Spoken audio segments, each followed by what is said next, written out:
خدای قادر سبحان رو بی نهایت متشکر و سپاسگزارم از این که این توفیق رو به حقیر عنایت فرمود تا در جمع گرم و پویا و صمیمی مردم این منطقه و این روستا و این مرز و بوم قرار بگیرم و شرف حضور پیدا کنم و از نزدیک با جوانان و در رأس همه علمای اعلام و کرام دیدار و ملاقات داشته باشم. الله ذوالجلال رو خواهانم که این دقایقی یا این لحظاتی که با هم هستیم اون چی که مورد رضای اوست بر زبان بنده جاری بفرماید و به همه ما توفیق عمل کردن عنایت بفرماید. با توجه به اینکه جمع کثیری از علمای اعظام اینجا تشریف آوردن و شاید اسامی همه بزرگواران رو آشنایی نداشته باشم، ولیکن به هر حال از همه این علمای بزرگوار پوزش می‌طلبم که در محضر این بزرگواران گستاخی صحبت کردن و بی‌ادبی است در واقع، ولیکن قرعه فال به نام من بیچاره زدن. از صمیم قلب تبریک و تهنیت عرض میکنم این محفل و مجلس فرخنده و مبارک رو خدمت دو تا داماد عزیز و بزرگوارمون جناب آقای عزت الله فدایی و برادرشون نعمت الله فدایی قدرت الله و خانواده محترم حاجی عزیز رحیمی که خانواده عروس هستند که چنین مجلسی رو تدارک دیدن و برگزار کردن. این بسیار جای خوشحالی است، جای شادمانی است و جای مبارکبادی است. الله ذوالجلال این مجلس رو به بارگاه خودش قبول بفرماید و از این دوتا زوج یعنی 4 نفر عروس و داماد فرزندانی صالح و نیکوکار تحویل جامعه بشری انشاءالله بدهد. قطعا در ذهن بسیاری از جوانان به ویژه لحظاتی که عروسی ها رو این چنینی میبینند سوال ایجاد میشه و شاید به صورت طعنه و یا تمسخر و استهزاء بر مجالسشون یاد کنن که ای بابا ما رفتیم عروسی ولی دیدیم اونجا عزاداری هم بدتر بود. مگر میشه عروسی رو هم داخل مسجد گرفت؟ مگر میشه تو عروسی هم سخنرانی کرد؟ مگر میشه تو عروسی هم قرآن خوند؟ اصلا عروسی جایی حرفاست مگر؟ خب قطعا فرهنگ ما اینطوری شده، تو مردم اینجوری جا افتاده که هر جا عروسی است حتما چند نفر لات و علمات میان اونجا، چند تا ساز و ارگ میاد اونجا، زنهای بی حجاب میان اونجا، جوانان معتاد و بی مصرف میان اونجا، انسانهایی از خدا بی خبر اونجا حضور پیدا میکنن. مسجد دیگه یعنی چه؟ قرآن خوندن سر تعزیه ها الان گران آمده، چه برسه به سر عروسی ها؟ قطعا این همه سوال است و شاید تو ذهن بعضی از شما که اینجا حضور داشته باشید این سوال ایجاد بشه و شاید این دو تا داماد عزیز ما هم آماج استهزاء و یا آماج سوالات طعنه برانگیز جوانان قرار بگیرن که آقا دیگه این چه عروسی بود و حال نکردیم. به جای اونها من جواب میدم که جوانان عزیز، برادران بزرگوار، خواهران محترمه، به خدا قسم، به والله قسم، امروز خوشحالی و شادمانی و مبارکبادی نصیب این دوتا جوان است که نقطه نخست زندگی خودشون رو، آغاز زندگی خودشون رو صلوات بفرستیم.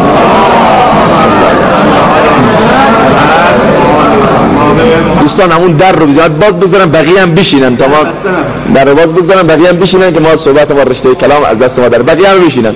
3-5 و بقیه مسائل همه وقتش هست، فعلا وقت صحبت و وقت رو زیاد مصرف نکنیم. چرا؟ چون که الان در این مجلس قطعا فرشتگان پروردگار عالم حضور دارن. من نمیگم، این حدیث صحیح رسول خداست که هرگاه قومی در خانه از خانه های خدا انگیزه الهی داشته باشند به هدف احیای دین به هدف احیای سنت نبوی حضور پیدا بکنن، الله ذوالجلال فرشتگان خودش رو دستور میده تا دور این مجلس احاطه بکنن. و الله یتباهی بهم الملائکه، و الله ذوالجلال بر چنین مجلسی به فرشتگان مقرب خودش مباهات و افتخار میکنه که بندگان من میتونستن این دوتا جوان قدرت الله و برادرمون نعمت الله این مراسم رو قطعا 100% با فساد اخلاقی برگزار میکردن، با مفاسد اجتماعی برگزار میکردن، با لهو و لعب برگزار میکردن و نهایتا با معصیت خدا.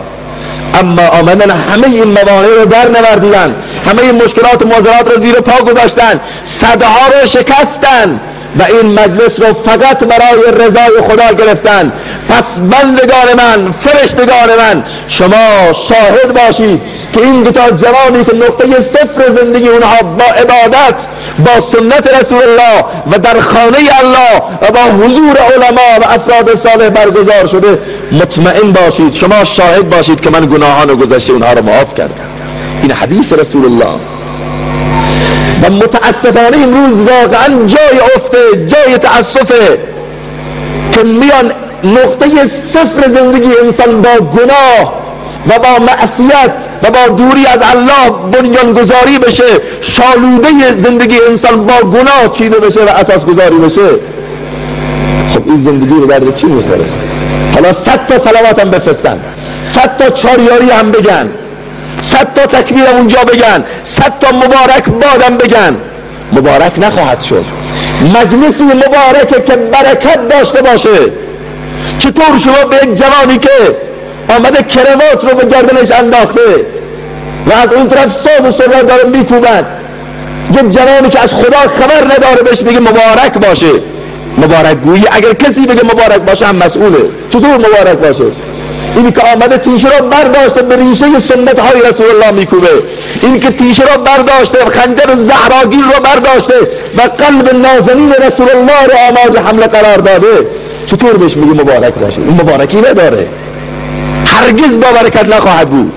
مجلسی مبارکه که از اون برکت تولید بشه، مجلسی برکت داره که برکت خدا و رسول، دست با برکت خدا و رسول در اون مجلس باشه. واقعا این مجلس شایان تقدیر تبریکه، این مجلس شایان مبارکبادی هست، چون که حداقل گناه اینجا صورت نمیگیره، اگه ثواب که قطعا ثواب هست. در هر حال سروران عزیز، بزرگواران، به خدا قسم عزت اینجاست، بزرگواری اینجاست. جوونا، من میدونم شما دنبال عزتید و دنبال مطرح شدن. اون جوانی که ساز و دولم میاره مرض نداره، مرض ساز و دول تو گلوش گیر نکرده، اونم به خاطر شهرت که بقیه بگن اوه یک مراسم رفتیم نبودید شما، یک بزنه و کوبی بود، 3 تا دستگاه ارگ میزد و 3 تا گرگ و چند تا ساز و قاز با هم دیگر شده بودن همصدا، نبودی که چه حالی کردید؟ به خاطر اینکه دنیا شهرت بشن، مشهور بشن و حرفشون بزنن. خب این یک راه شهرت درسته، ولی آیا راهش درسته؟ مطمئن باشید که عزت تو این مجالسه. همه میگن به به در مجلس فلانی دیگه گناه نبود، حداقل خدای عزوجل تعریف میکنه. این خیلی مهم هست. و ما بسیار از عروسی ها رفتیم در مناطق مختلف، مناطق ترکمنشین، مناطق بالا پایین، در حال در بلوچستان رفتیم، در منطقه تایبات رفتیم، سیدی ها اینا پخش شد تو جامعه، بسیار هفته خوردن، خدا گواهه. زنگ زدن بسیاری از جوانان تو همین ماه آینده چندین ده ها شاید عروسی ما بزدیم برای دوستان که اینجا خدمت دوستان بریم و از نزدیک صحبت کنیم. این به هر حال جای افتخار، اگر عزت هم میخواد واقعا اینجاست. کانالش رسیدن به عزت دنیایی و اخروی اینجاست، در چنین مراسمی، در چنین مجالسی، در چنین محافلی که خدای عزوجل از انسان راضی باشه. و خدا نکند، بحثم اینه که خدا نکند که شالوده زندگی انسان با گناه. الله عزوجل همه ما شما رو پاک به دنیا آورده، کل مولود یولد علی الفطره.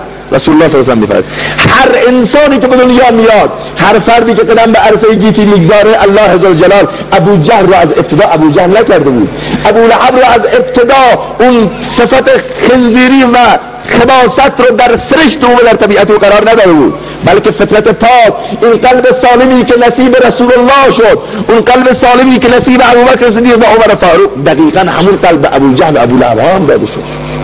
کل مولود یولد علی الفطره، یعنی همین قلب صحیح مانند آینه. همه الله عزوجل قلب‌های ما رو مثل آینه تحویل داده. پس پاک به دنیا آمدیم، پاک به دنیا آمدیم، آینه صاف و صیقلی تحویل من و شما داده شده بوده. حالا اگر بیاد انسانی که پاک به دنیا آمده با انواع گناهان و معاصی بگیره این آینه رو زنگارود بکنه و این آینه رو ملبس به گناهان بکنه، قطعا متوجه باشید سروران عزیز که هر بلایی که به سرش آمد از خودش باید بدونه. نباید انسان گناهکاری خودش را به گردن خدا بندازه، چون خدا خواسته بشه. نخیر، خدا برای هیچ کس بدی رو نخواسته. الله عزوجلال خیر رو، خوبی رو به همین خاطر انبیا علیه السلام و قرآن عظیم و شان و کتاب‌های آسمانی بفرستاده. برادران بزرگوار و سروران عزیز، صحابه بزرگوار رسول خدا از زمانی قله‌های شامخ مجد و عظمت رو طی کردن که آمدن معاصی و گناهان رو ترک کردن. بحث اینجاست. نماز نفل خواندن زیاد ملاک نیست، ارزش چندانی هم نداره. تلاوت‌های متوالی قرآن اگرچه که با ارزشه ولیکن به قدری کارایی ندارد. نمازهای نفل، حجهای تمتع مفرده، حجهای نفلی، هیچ یک از اونها به اندازه اجتناب از گناه زمانی میتونه انسان قله‌های شامخ عبادت رو فتح بکنه که ابتدا از گناه بکشه خودشو بیرون. صحابه همین کار رو میکردن، همین که لا اله الا الله محمد رسول الله رو میخونن نمیفتن نماز بخونن، میامدن گناه رو ترک میکردن، گناه رو اجتناب میکردن. فضالت ابن عمیر که از اصحاب رسول الله است، ایشون میدونی کی بود؟ ایشون مأموریت قتل رسول الله رو به عهده داشت، یعنی خنجر زهراگین را داخل لباساش پنهان کرده بود، میلیون‌ها دلار پول گرفته بود تا اینکه محمد رو نابود بکنه. با این عزم جزم حرکت کرد. ایشون یه دوست دختر داشت، همیشه باش ارتباط داشتن، مثل که بعضی جوانای ما متاسفانه دارن. و قبل از این که بره به خانه کعبه پیامبر در حین طواف بود، دوست دخترش آمد سر راهش گفت فلان کجا داری میری؟ من منتظرتم، با هم قرار گذاشته بودی، قرارتو فسخ نکن. گفت های عزیزم، دوستم، من یه دغدغه خاطر دارم، شورش و بحران ذهنی دارم، تا زمانی که این شورش رفت نشه من هیچ انگیزه‌ای و هیچ اشتیاق و علاقه‌ای به زن ندارم. چیه؟ من تا زمانی که محمد نابود نکنم آب به گلوام فرو نخواهد رفت و تبسم بر لبانم نقش نخواهد بست. من ابتدا مأموریت دارم محمد رو بکشم. گوش بدید اینجا. آمد با این انگیزه شوم و قصد سو دور خانه خدا رو طواف میکرد، به اصرار خودش الله الله میزد، خودشو به رسول الله نزدیک میکرد تا اینکه این خنجر زهراگین رو به قلب نازنین رسول الله فرود بیاد و خورشید نبوت رو خاموش بکند. پیامبر خدا همین که چهرهشو برگردون فضاله رو دید، عالم وحی جبرائیل امین خبر داد که اذ یمکر بک الذین کفروا لیقتلوک او یخرجوک. یا رسول الله فضاله قصد سوی دارد و میخواد قلب نازنین چرا مورد ضرب قرار بده. رسول خدا پرخاش نکرد، ناراحتم نشد، آمد اونجا گفت فضاله چطوری؟ گفت خوبم یا رسول الله. چرا آمدی؟ آمدم طواف کنم، آمدم تو رو ببینم. شروع کرد به التماس، شروع کرد به اصطلاح نونوری و چاپلوسی. رسول خدا گفت بیا جو. فضاله ترسید. رسول خدا دستشو گذاشت رو قلب فضاله، گفت پروردگارا ای مصرف القلوب، قلب فضاله بیامون تو انگشت ولاتیف توست، خدای قلب فضاله رو بتابون. فضاله میگه همین که دست نازنین رسول الله تو قلبم آمد، سردی و خنکی عجیب احساس کردم، دست رسول الله رو فشردم بسیرم، گفتم لا اله الا الله محمد رسول الله.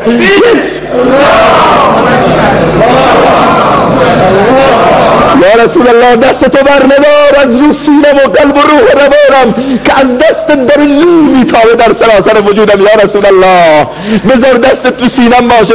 پیامبر خدا دستشو کشید گفت فضاله برو طواف کن. حرکت کرد. فضاله آمد بعد از طواف، اون دختر خانم سر راهش ایستاده بود. گوش بده اینجا، یه دقیقه قبل مسلمان شده، 5 دقیقه قبل لا اله الا الله رو خوانده. گفت فضاله بیا، تو حتما مأموریت تو انجام دادی، بیا منو ببین. گفت برو گم شو که الله ذوالجلال از صحبت کردن با تو منو ممنوع کرده. من عاشق جمال رسول الله هم، من عاشق دیدار محمدم. من رفته بودم محمد بکشم اما گل پرپر شده رسول الله. 100,000 جان و دل بادا فدایت یا رسول، عرض حال خود نمایم کنم از برایت یا رسول. توتیای هر دو چشمم خاک پایت یا رسول. کاشکی در خواب می دیدم لقایت یا رسول. کاش که الان رسول الله دست بلا کیف خودش رو قلب جوانان ما میذاشت و میگفت ای جوان نری نزدیک گناه و معصیت که تو را خواهد سوزان و زندگی رو برای جهنم خواهد کرد. سروران عزیز، برادران بزرگوار، حدیثی که خدمت شما قرائت میکنم حدیث بسیار مهمی، پیشینگویی‌های رسول خداست که امروز در جامعه متحقق شده. پیامبر خدا همه مسائل را بیان کرده، مقصر ماییم، نخوندیم، نفهمیدیم، نشنیدیم تا به حال. امروز بشنویم. این مجلس عروسی بهانه است، این مجلس عروسی بهانه است، بهانه‌ای برای اینکه ما به خدا نزدیک بشیم. مبارک این عروسی که ما رو به خدا نزدیک میکنه. مبارک باد به شما دوتا جوان که این همه جوان را میخواد به خدا. یه ترقی، یه جهش، یه حرکت، یه سیر سعودی، یه ترقی، این خیلی مهمه. رسول خدا یه پیشینگویی کردن، گوش بدید ببینید متحقق شده یا نه. فرمودند 5 حالت هست، 5 حالت هست که من میترسم امتیان من به این 5 حالت گرفتار بشن و 5 حالت رو الله عزوجل بر اونها طاری میکنه. اول فرمودن زمانی که بی حیایی، بی حجابی، بد حجابی در جامعه اسلامی صورت بگیره، الله عزوجل امراض گوناگون را وبا تا اون را بر اونها مسلط میکنه. گوش بدید اینجا کثافاتی که تو قلب ماست، تو قلب جوان ماست به شکل معصیت و گناه، خدا گواه است که اینها وبا تولید میکنه. ایدز امروز آمده، سارس آمده، بیماری‌های لاعلاج سرطان آمده. در هر 16 تا 20 دقیقه 4 نفر بیماری ایدز گرفتار میشن. 55 میلیون و 500 هزار نفر فقط تو دنیا ما بیماری ایدز داریم. شوخی که نیست. 218 میلیارد نفر معتاد داریم. اینا همه بیداد داره میکنه. حداقل بالای 20,000 بیماری ایدز فقط ما تو ایران اسلامی داریم. مگه ایدز از کجا میاد؟ سیلیه مگر؟ یا از تلویزیون میاد؟ نه. 80% بیماری ایدز یا 70% از راه بی‌حیایی و زناست و 20% از راه اعتیاد و تزریق. اینها مشکله. سروران عزیز، اینها مشکله. اگر زمانی بی‌حیایی در جامعه بیاد، بی‌حجابی بیاد، الله عزوجل بیماری‌های مختلف را، زنا بیاد در جامعه، الله عزوجل بیماری‌های مختلف را اونجا سرازیر میکنه. امروز این همه ببینید تو بیمارستان سر بزنید ببینید چه خبره، ببینید چه حیاهویی در جامعه برپاست. به خاطر چیز، به خاطر همه بی‌حیایی و بی‌حجابی است. دختر مسلمان امروز حجاب اسلامی، خواهرها گوش بدن، حجاب اسلامی شده یک حالت تئوری، حجاب اسلامی شده یک کابوس. تو کتاب‌های و چیزای خونده بودیم، روز به روز آمار بی‌حجابی داره میره بالا، روز به روز شلوارها تنگتر میشه، روز به روز روسری‌ها روز 4 متر عقب میره، شلوارها از بالا از پایین پاچه‌های شلوار بالا کشیده میشه. اینا همه چی هم؟ به خاطر اینکه مد غرب اینه، به خاطر اینکه در فلان ماهواره این چیز رو دیدن. بی‌حجابی داره بیداد میکنه، زنا داره بیداد میکنه. به خدا قسم در روزنامه خراسان من خودم خوندم، یک جوان نوشته بود بعد از 340 تجاوز به عنف، الله اکبر، یک جوان 340 تجاوز به عنف یعنی 340 زنای به زور بعداً دستگیر شده، حکم اعدام شود. یک جوان تو جامعه اسلامی است، تو خانواده اسلامی است. اسمش هم چیه؟ محمد. اسمش هم چیه؟ احمد. اسم دختر چیه؟ سمیه. اسمش چیه؟ عایشه. اون سمیه برای دین تکه تکه شد، این سمیه ما شمشیر برداشته و دین رسول الله را تکه تکه میکنه. اون محمد برای دین جیگرش داد، اون حمزه برای دین جیگرش پاره پاره شد، اون مصعب برای دین دوتا دستاشو فدا کرد، به اون جعفر دوتا دستشو فدا کرد و این جعفر و مصعب ما شمشیر برداشته و دین رسول الله را آماج حملات قرار داده. باید منتظریم که بیماری ها جناب مولانا، این بیماری هم از کجا آمده کجا است؟ این بیماری از ماست که بر ماست. کس نخارد پشت من جز ناخن انگشت من. اینها همه گستاخی بدبختی و هرچه بر تو آید از ظلمات و غم آن ز بیباکی و گستاخی است هم. هر که گستاخی کند اندر طریق گردد اندر وادی حیرت غریب. این واقعیته. این کسی که ان الله لا یغیر ما بقوم حتی یغیر ما بانفسهم، هر کس سرنوشتش تغییر بکنه خودش مقصره، خودش گناه و الواتی کرده. خدا نکنه سروران عزیز این بی حیایی و بی عفتی که امروز در میان زنان به ویژه راه افتاده به خانواده های ما سرایت بکنه. خیلی مواظب باشید، مواظب رفت و آمد تلفن های دخترها باید باشید، دخترامون مواظب باشید. خدا نکرده به مدارس میرن گرگه ها زیادن، من نمیگم خدا نکرده نسبت به فرزندان ما بی اعتماد بشین، ولی گرگه های گرسنه خیلی زیاد شدن، گرگه هایی که همه جا منتظرن تا ناموس و عفت و حیای انسانیت رو از بین ببرن. یکی از برادران مولوی صحبت میکرد که دختر مسلمانی، دختر 8 ساله‌ای رو خدا گواهه از داخل در به منزلش دزدیده بودن، برده بودن، بعد از 5 روز بهش تجاوز کرده بودن به یک دختر 8 ساله. تو جامعه اسلامی رحم نکرده بودن. این همه تو جامعه اسلامی داره صورت میگیره. پس بیایید بسران عزیز، برادران بزرگوار، این میخواد بیماری ها رو به حد صفر برسونید. اگر میخواد بی حیایی ها رو به حد صفر برسونید، فقط باید جلوی ارسال این بی حیایی ها رو عزم رو جذب بکنید، چون خصوصا در چنین مراسمی اگر این مراسم غیر اسلامی بود قطعا اینجا زن و مرد به هم قاطی بودن دیگه. اونجا دیگه این پرده حیا و عفت بین برادران و خواهران نبود. الان که توران میآمدین توی عروسی همچه قضیه رو برادران دیدن سمت چپ جاده توی مراسمی این که بله ساز ابلیس داره میکوبه، تعدادی هم دارن میرفتن، همه با هم، پروایی هم نیست. پس بیاییم واقعا اگر میخواد بیماری ها به حد صفر برسه اول جلوی بی حیایی رو بگیریم. دوم فرمودن زمانی که شراب، موسیقی، ساز و سرنا در جامعه رواج پیدا بکنه، الله ذوالجلال زلزله ها رو در میان اونها رواج پیدا میده. شما فکر بکنید این زلزله های خطرناکی در جامعه صورت میگیره مال چیه؟ چند سال قبل، 2 سال قبل در بم، فاجعه ملی ما در بم، در عرض 12 ثانیه بیش از 50,000 نفر از هموطنان ما رفتن دار دنیا را بلا گفتن. یکی میگفت که لعنت به تو ای طبیعت گناهی نداره، این زمین در اختیار خداست.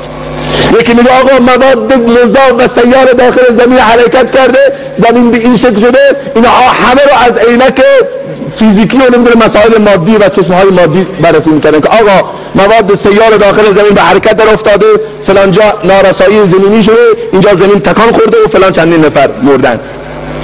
قهر طبیعت، قهر زمین، همینا حرف.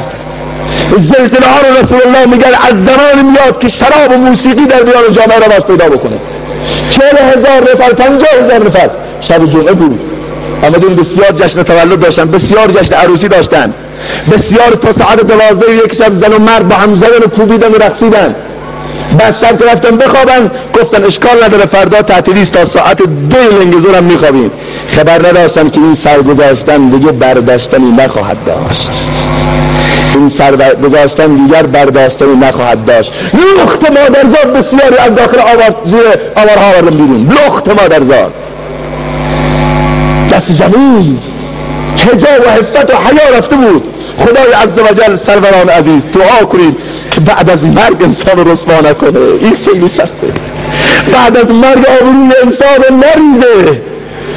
2 تا جوان رو در شبکه جهانی اینترنت نوشته بود، احمد و عبدالناصر، 2 تا جوان مسلمان، کار اینها چی بود؟ الواتی و بی‌حیایی صبح تا شب، مثل بعضی از جوانان ما که خدا و دین و قرآن در قاموس اینها نیست.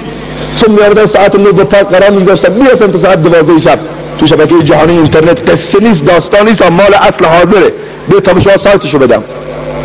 بعد یه روز احمد میاد سر قرار ساعت 9 10 11 12 ای بابا عبدالناصر نیومد، چی شده؟ دیشب تا ساعت 12 شب با هم دیگر بودن. بعد ساعت 12 شد موبایلش زنگ خورد، گوشی رو برداشت، یکی بهش میگه آقا به خاطر فوت رفیقت عبدالناصر بهت تسلیت عرض میکنم. گفتم چی؟ دروغه.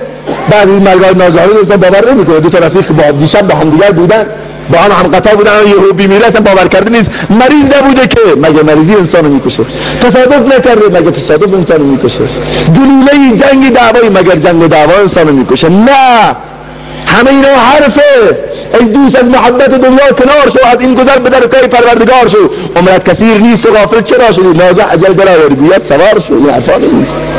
کو حشمت سلیمان، کو سهولت اسکندر، کو بام و قصر قیصر، کو حکم کامرانی، کو خاتم رسولان، سردفتر قبولان، کو ثبت و نسخ قرآن، کو وحی آسمانی. مادر کجا پدر کو، دختر چه پسر کو، چندین هزار سر کو، آخر تان چنانی. قافله رفتن به ما هم میرن. فکر نکنید که عمر نو بهتون میگن، اگرم بدن میگیرن. در حال کار نداریم. گفتم دروغه. گفت اگر دروغ یا راست ساعت 2 بعد از اون مسجد جامع جنازه‌شو میارن. مسجد جامع بیا. مسجد جامع رو بلد نیستم چون که تا بهادر و کد نمازم نخونده.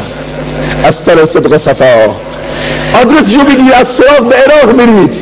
آمدن آدرس مسجد جامع رو، مردم جمعن منتظرن آیا درسته، آیا ممکنه اون احمد خوشگلی که اون عبدالناصر کتاب دیشب میخندید الان تبدیل به یک مجسمه بی تحرک شده باشه؟ منتظر میمونم، فکر نمی کنم، باورم نمیشه. ایستاد 1 ساعت 2 ساعت تا اینکه دیدم بله جنازه بی تحرکی را رو دستها دارن حمل میکنن. اون احمدی که بازوهای توانا داشت الان تبدیل شده به یک مجسمه بی تحرک و خشک و بی مصرف. اون چشمای ناز تبدیل شده الان به تاریکی. این دندونای زیبا الان نصیب کرمه ها خواهد شد و اون لبهای قشنگ دیگه نمیخندن. خدایا مگر ممکنه؟ بله حرکت کردم، گفتم من باید بگیرمش. صورت سرخت کردم، نگاه کردم، بله عبدالناصره. شو اما دیدن این واقعه 1000 مار و عقرب تو بدن من زنده کرد که اگر تو الان میمردی این آبرو بی آبرویی رو کجا میبردی؟ جوان، خدا نکند من و تو هم بمیریم، خدا نکند من و تو هم از دنیا بریم و زمین راهمون نده، زمین من و شما رو قبول نکنه. واقعا سخته، واقعا مشکله. این زلزله‌ای که در بم آمد، من میگم حدیث رسول الله میگه به خاطر زناها، به خاطر موسیقی ها، به خاطر شراب، به خاطر اعتیاد، به خاطر این مسائل. فکر میکنید شراب مگر چیزی کوچیکی است؟ امروز میاد تو کشور الحمدلله تو ایران اسلامی خیلی خوب با این معضل داره به اصطلاح مبارزه میشه، ولی تو کشورهای اسلامی افغانستان آقایون میشن لایحه تصویب میکنن، مسببه تصویب میکنن تو مجلس شورای اسلامی. آقا تریاک این مشکل رو داره، تریاک اینطوری است، مواد مخدر اینطوری است، باید حرام بشه، باید ممنوع بشه. ولی از شراب که حرام قطعی قرآن عظیم مشنس دم نمیزنن. بطری‌های شراب رایگان تو کشور افغانستان داره پخش میشه و اینجاست که این زلزله ها میاد. چند ماه بعدش تو سونامی جزیره ارسل خدمت شما سریلانکا، اقیانوس هند، تایلند، بانکوک، بقیه جاها 200,000 نفر، شوخی نیست به زبان راست میاد، 200,000 نفر در عرض چند دقیقه رفتن که اصلا در دنیا نبودن. این زلزله مال چی بود؟ قسم یاد بیکرد شما حتما از اخبار شنیدید. فقط مردمانی سالم بودن که درون مسجد بودن. هر فردی که داخل مسجد بود فقط مرده بود، هیچ کارم نشده. اینها رو ما به چشم داریم میبینیم. آخر چرا درس عبرت نمیگیریم؟ متاسفانه میری دنبال مسائل متافیزیکی میچرخید که آقا چرا این از دنیا رفته، چرا اینطور شده، علت چی بوده، سبب چی بوده، انگیزه چی بوده؟ انگیزه گناه بوده، معصیت بوده. و سال گذشته در ماه رمضان در پاکستان و ممکنه هر لحظه این بوم خطر، این زلزله تو خانه و زندگی من و شما بیاد. حالا تو بیا ساختمان ضد زلزله بساز، مگه تو ژاپن نساخته بودن؟ چیکار کرد با اونها؟ مگر نشد قضیه فاجعه ژاپن رو؟ اینها همه حرف کشکه. بیاییم بنیاد ایمان رو مستحکم و ضد زلزله درست کنید. غیرت عمری و غیرت علوی رو تو سینه‌تون بنیادین کنید. به خدا قسم پدر زلزله هم نخواهد توانست از بین ببره و هیچ گناه و معصیتی. ولی متاسفانه اینها رو میبینیم به چشم خود مرگ کسان دیدم و ز خود غافل.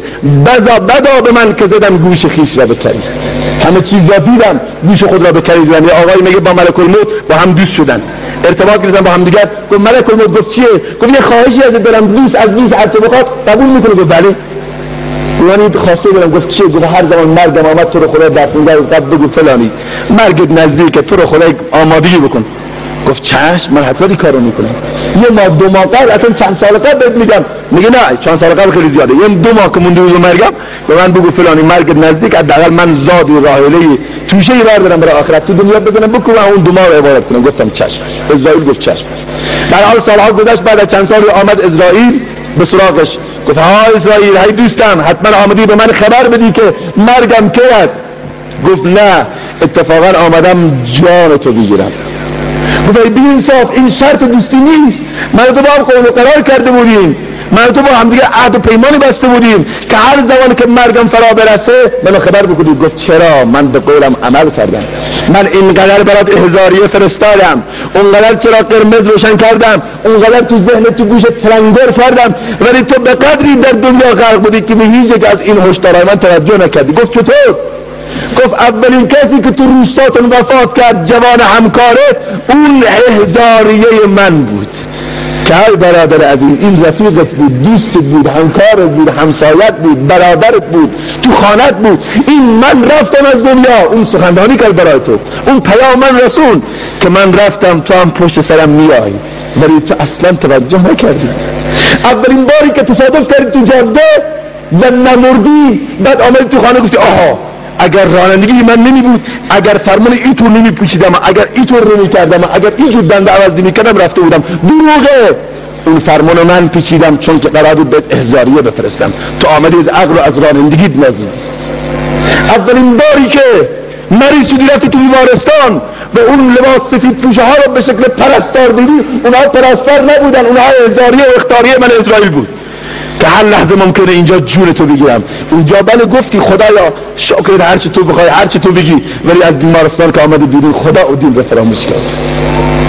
اولین باری که عرض خدمت شما چشمات و دنیا و تیره و تابید اونها هم احضاریه من بود. اولین موی سفیدی که تو ریش یا سرت در آمد اون چراغ قرمز من بود، اون ریش سفید نبود. تو گرفتی سیاش کردی گفتی برو هنوز جوانم.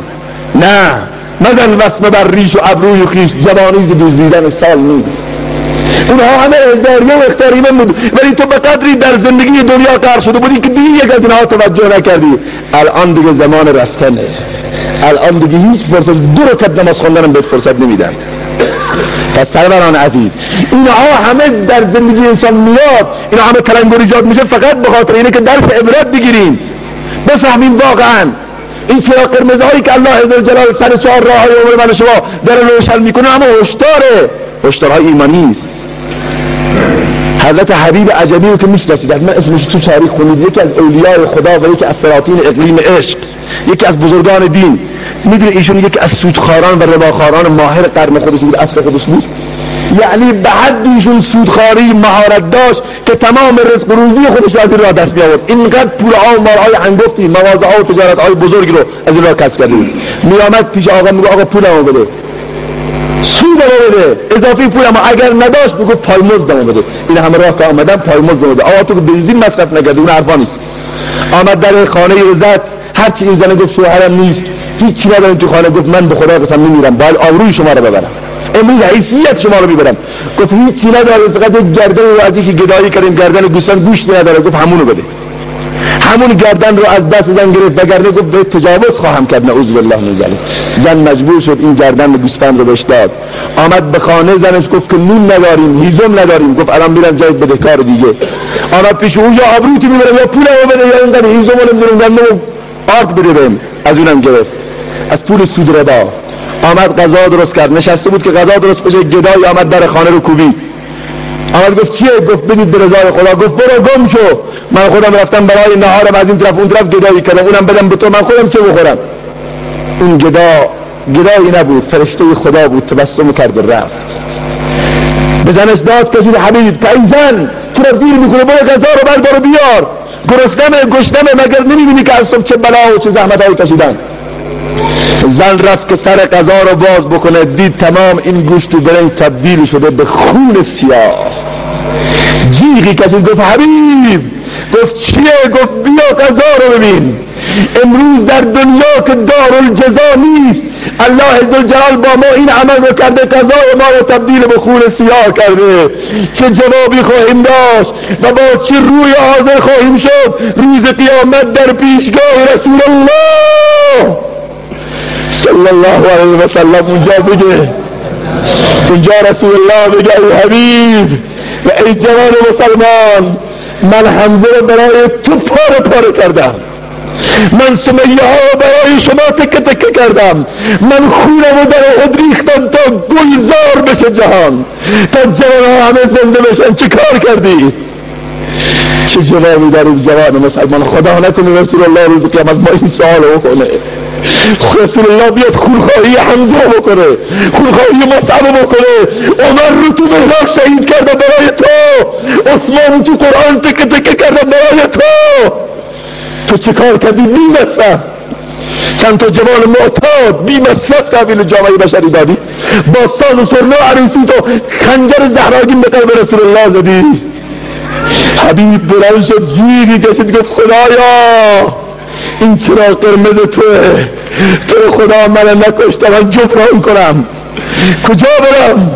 برو پیش امام حسن بصری یکی از اولیای خدا، برو بگو که من آمدم پیش خدا، من آمدم در خدا رو بزنم، درهای امید بروی من بسته شده، بگشای خدایا تو گشاینده تویی. آمد وسط راه تعدادی از کودکان بچه های 5 ساله و 6 ساله داشتن بازی میکردن، همین که چشمشان به حبیب افتاد همین بچه ها جیغ کشیدن که بچه ها، یکی از کودکان صدا کرد بچه ها فرار کنید که حبیب سودخوار می آید، مبادا گرد و غبار او به بدن من و شما بشیند و خدا ما رو وارد جهنم کند. حبیب جیغی کشید گفت پروردگارا من چقدر روسیاهم، شعر خوان که خداوند از افعال شنیع خود پشیمانم، عنایت ما مگیر از من که دلتنگ و پریشانم. هوا از یک طرف شیطان یک سو نفس از یک راه، منم اندر میان تنها به حال خویش حیرانم. تو خود گفتی که دعوت کن خدایا اجابت مییابی ای بنده، گناهکارم تو را یا حضرت غفار میخوانم. ای خدا آری که حال دل نالان داری، احوال دل شکست داران داری. خدایا پروردگارا همه درها بسته شده، امروز این بچه ها از نزد من فرار میکنن.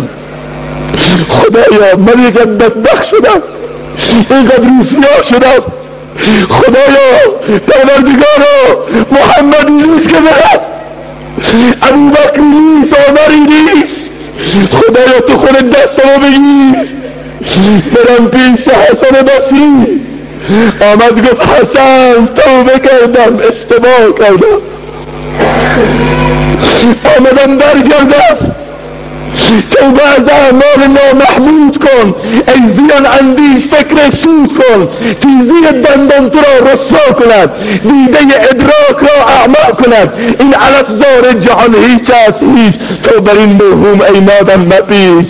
حسن گفت برو برگرد همه قرضداران رو سودخواران رو بده، توبه کن از ته. گفت توبه کردم، کلمه رو خون نزد حسن، برگشت آمد به راهش که ناگهان به مرتبه همون بچه ها سر رشت ثبت شدن. گوش بدید اینجا رو، همون بچه ها رو دید، ناگهان همون طفل به صدا در آمد، همون طفلی که 10 دقیقه پیش گفت بچه ها فرار کنید که حبیب سودخوار میاد، دوباره جیغ کشید گفت بچه ها جمع بشید که حبیب توبه کننده میآید، غبار او به سر رویتان بشیرد تا خدا به برکت گرد و غبار او شما را به بهشت ببرد. الله اکبر. این تحول از کجاست؟ خدای عزوجل میگه ای یک دله 100 دل یک دله کن، هرچه غیر از ماست آن را یله کن. ای کسی که دلت باید یک دل باشه ولی 100 تا دل کردی، دلت رو یک دل کن، هرچه غیر از ماست آن را یله کن. یک صبح به اخلاص بیا بر در ما، گر کار تو بر نیامدن گه گله کن. این دل رو در آستانه خدا قرار بده، دلت رو به خدا بده، دلت رو خانه خدا کن تا الله عزوجل اونجا خودشو جا بده. میگه دلت را خانه من کن، مصفا کردنش با من. خدا داره میگه دلت را خانه من کن، مصفا کردنش با من، به من درد دل افشا کن، مداوا کردنش با من، مداوا کردنش با من. بیفشان قطره اشکی که من هستم خریدارش. خدا در میگه من خریدار اشک توام. بیفشان قطره اشکی که من هستم خریدارش، بیاور قطره ای اخلاص که دریا کردنش با من. اگر گم کرده ای جانا کلید خانه ما را، اگر گم کرده ای جانا کلید خانه ما را، بیا یک دم تو با ما باش که پیدا کردنش با من، که پیدا کردنش با من. به من گو حاجت خود را، خدا میگه به من بگو، به من گو حاجت خود را، اجابت میکنم آن را. طلب کن آنچه را خواهی، مهیا کردنش با من، مهیا کردنش با من. بیا قبل از وقوع مرگ روشن کن حساب را، بیا قبل از وقوع مرگ روشن کن حسابت را. بیاور نیک و بد را جمع منها کردنش با من. اگر درها به رویت بسته شد دل بد مکن بازا. الله اکبر. میگه اگر درها به رویت بسته شد دل بد مکن بازا. در این خانه دقل داب کن که هموا کردنش با من. اینجا رو گوش بده. اگر عمری گناه کردی مشو نومید از رحمت، اگر عمری گناه کردی مشو نومید از رحمت. تو توبه نامه را بنویس که امضا کردنش با من، تو توبه نامه را بنویس که امضا کردنش با من. خدای عزوجل داره میگه تو توبه نامه را بنویس، من الله امضا میکنم بازا هر آنچه هستی بازا، گر گبر و یهود و بت پرستی بازا. این درگاه ما درگاه نومیدی نیست، 100 بار اگر توبه شکستی بازا.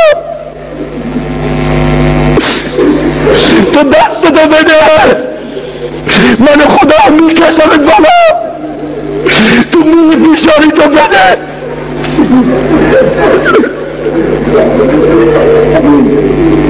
بی انصاف فقط دستتو دراز کن که خدا بگیره. تو یک قدم بردار، من 100 قدم. تو یواش بیا، من خدا بدا منتظر تو جوانم. مقد تنسی باشه تو غم تو شادی.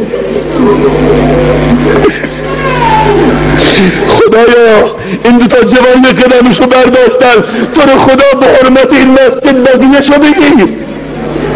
سروران عزیز، خدا که اینقدر رؤوف و رحیمه، چرا ما ازش کناره گرفتیم؟ چرا دور شدیم؟ و دنباله حدیث وقت گذشت. رسول خدا میفرماید هرگاه قوم در خرید و فروش خیانت کنن، به اونجا کلاه برداری کنن، الله عزوجل قحط درانی رو بر اونها میاره. قحط سالیات کجاست؟ و ما همه رفتن زمین ها رو بیمه کردن، فکر میکنید با بیمه مشکلتون حل میشه. نه، خدا گواهه.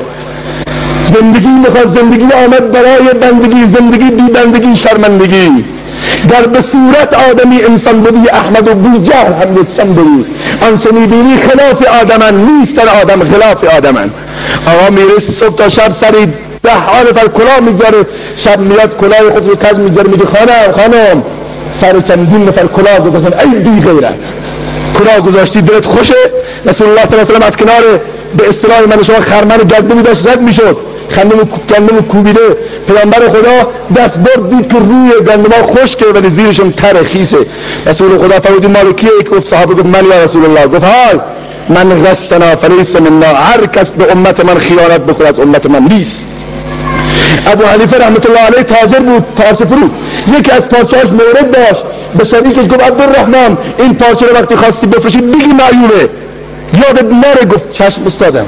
هنگامی که میخواست بفروشه فراموش کرد. آمد امام سوال کرد، گفتی عیبشو؟ گفت نه. گفت مشتری کجا رفت؟ گفت نمیشناختم، نمیدونم. گفت تمام این پول این پارچه ها رو من نمیخوام که مبادا یک ریال مال مشتبه و حرام بیاد تو زندگی و زندگی رو خرد بکنه. حالا ما ماشاءالله مار مخوریم تازه افعی میشیم. نو حاجی ما میره به حج برای از حجاج نو کلاهگذاری رو یاد میگیره. جوان ما بعد اینکه ازدواج میکنه نو تازه چالو چولای زندگی رو یاد میگیره، کلاهگذاری یاد. این واقعا خیانته. یکی از برادران تعریف میکرد، میگفت که بنگاه ماشین داشت، ماشین فروشی رو. بعد آمده بود یک هر ماشینی که میخواست بفروشه یک تکه نان خشک میکنه میگذاشت تو داشبورد ماشین. هر کس میاد این ماشین رو بخره میگفت عیبش چیه؟ دیفرانسیالش، موتوریش، زیر پاش، فرمون جلوبندیش. میگفت برش کن آقا، خدا گواه این ماشین نیم داره. میگفت این ماشین نیم داره، قسم میخورم زنطلاق باشم دیرو بودم این ماشین نیم داره. حالا بنده خدا میگه من میدونم اصلا ماشین برکت داره، خبر نداره که این اضافه نون خشک که نون خشک انداختی تو ماشین، میگه ماشین نیم داره. آقا میخواد گوسفند رو ببره بفروشه، اونقدر گوسفند ها رو میاد بدون نمک میدن، آب میدن، فلان میدن که بعضی از گوسفنده حتی به کشتارگاه نمیرسه، تو راه میترکه و از بین میره. به اصطلاح خودشون میخوان کلاه بگذارن 10 تومان. یاد به خدا قسم این برکت چرا رفت؟ روزی کم نیست.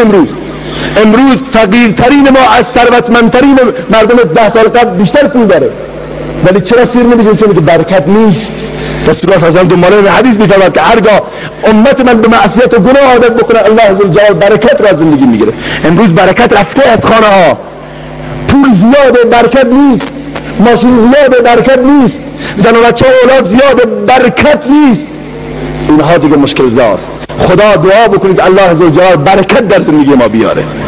پس پیامبر فرمودن که هرگاه قومی در کلاهگذاری بکنه در بقیه جاها، در خرید و فروش ها، الله عزوجل قحطساری رو میاره، خشکی رو میاره. حالا تو هر چه دعا بکن فایده ای نداره. من مگه تونتون رد بشم؟ پیامبر خدا دنباله فرمودن هرگاه الله عزوجل قحطساری رو، نزولات بارانی رو نمیده، اونجا قوم زکات رو ادا نکردن. و هرگاه فرمودن بر کتاب خدا عامل نباشن الله عزوجل اختلاف و جنگ و دشمنان رو بر اونها مسلط میکنه. لذا سروران عزیز، برادران بزرگوار، من نمی‌آمدم خدای نکرده شما رو عزادار بکنم و یا بگید آمده اینجا شروع کردم به گریه کردن. نه، این اشک شوقه، اشک شادی است، چون که 4 تا جوان مسلمان امروز به هم میرسن، با هم عقد اسلامی و پیوند اسلامی رو به هم دیگر پیوند میدن. لذا بیایید واقعا یاد بگیرید، اینها برای ما اسوه باشن.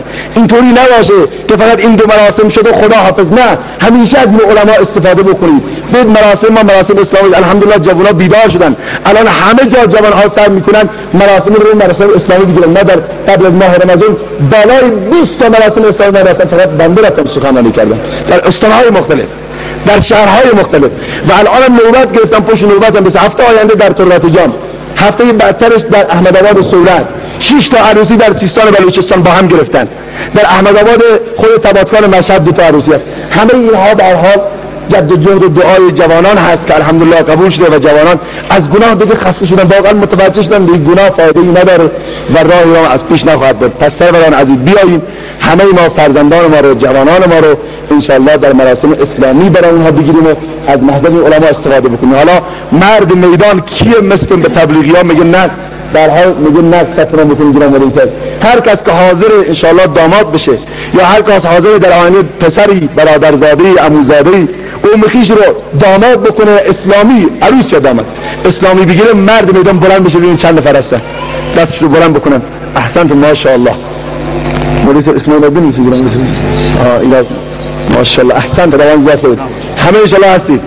خدا من جزای خیر بده انشاءالله. خدا من شما رو حفظ بکنه. ما توی یک عروسی رفتیم به قسمت جایگلان ترکمن، من همینجا میگم اینا همین که بعد از سخنرانی گفتم برادر اونهایی که میخوان داماد بشن بلند اسمشون رو بنویسن، دیدم پیرمرد و جوان و همه بلند شدن از سر جاشون. گفتم پیرمرد شما که ما امشب به اشتها آمدیم زن 3-4 رو بگیریم. گفتم این کارو نکنید، باز خانم‌ها بعداً با ما جنگ و دعوا میکنن. شما دیگه پیر شدید، در حال جوونا رو دعوت بکنید عروسی اسلامی بگیرید تا اینکه ان شاءالله منطقه ما اسلامی بشه و گناهان کاملا مبارزه شه. من که از اینکه در خدمت شما سروران شرف حضور پیدا کردم. بسیار خوشحال و خرسندم از محضر علما و ویژه جناب مولانا عزیزی، جناب مولانا شیرعلی و مولانا رامی، بقیه علمایی که هستن من اسمشون رو متاسفانه برام ندارم. این جوان مولوی جوانی که قرائت رو خوان، همه این بزرگواران واقعا تبریک میگم به خاطر اینکه اینها دستندار کار بودن و بانی این مجلس این بزرگواران بودن. ما فقط لغلق زبان بود و گستاخی در معذرشون. امیدوارم که ما رو ببخشن و شما بزرگواران و همچنین خواهران محترمه امید است که خدای سبحان به اون چی گفته شد توفیق عمل کردن عنایت بفرمایید. و السلام علیکم و رحمت الله و برکاته.